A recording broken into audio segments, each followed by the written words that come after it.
I'm talking about, my belief is that all of this is going away. And he's going to create a new heaven and a new earth. That's what the word says. But that's part of what they're saying. But my take on this here is that the creature, the earth is groaning, and they're crying out to God. The heavens, the sun, the moon, the stars, the plants and stuff, they are crying out to God and asking God to come and fix this thing. Okay? So watch right here in verse 20.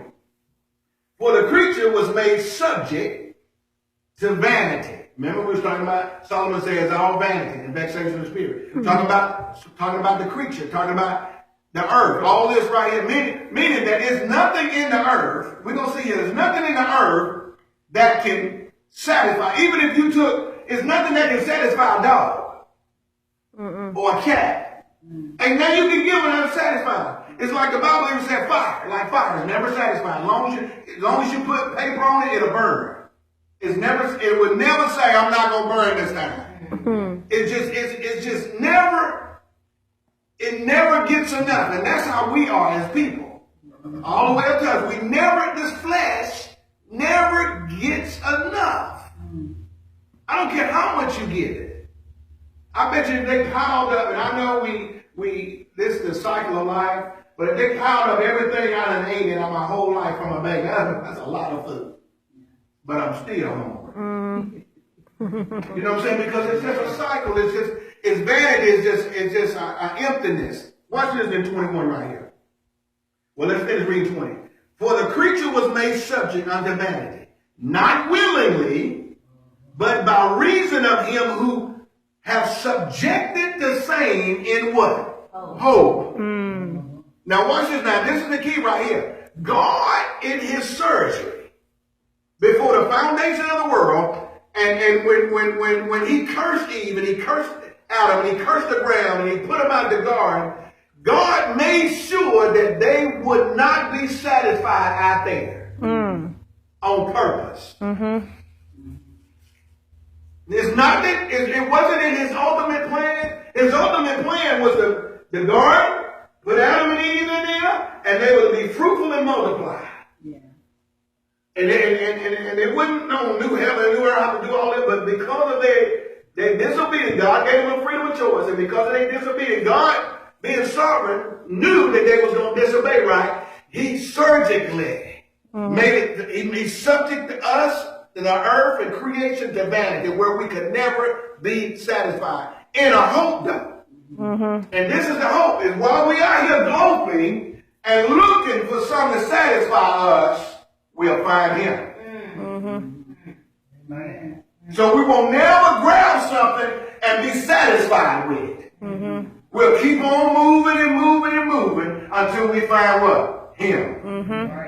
And that's what the world out there is doing right now. How we are sending rockets and into space, and we're trying to go to Mars now. I think they just had a man to come back that was been in space for what? Because they're trying to test to see can they make it to Mars and back. Listen, they're groping in the dark. It's not out there. It's not even on Mars.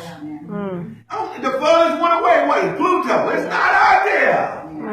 They just gonna go out. I don't care if they go out there and set up a space station and move people up there and build a city. You still gonna be empty and groping. God has done this in hopes that as we glope and look, it's not in winning the championship. It's not in being another Michael Jordan. Listen, when he made that shot for North Carolina, and then he went on and did it many times in the NBA, it's over. That feeling that he gave him and how he even did us, where we was like, yeah, and how Alabama do it. We holler when they score. Listen, it's vanity. And if we're not careful, we'll just get sucked in it. We'll grow old. Next thing we know, we'll die. We're not knowing God. And just, listen. That's why God is begging to the church. His church. That's why his eyes is going to and fro looking for somebody that's going to yield to him, their members as instruments of righteousness. so we can go snatch some of these folks out the fire. Yeah. Out of this man and say, hey! Yeah. And that's what the gospel does. It ain't like the one out there being all loud and all that. It's living the gospel.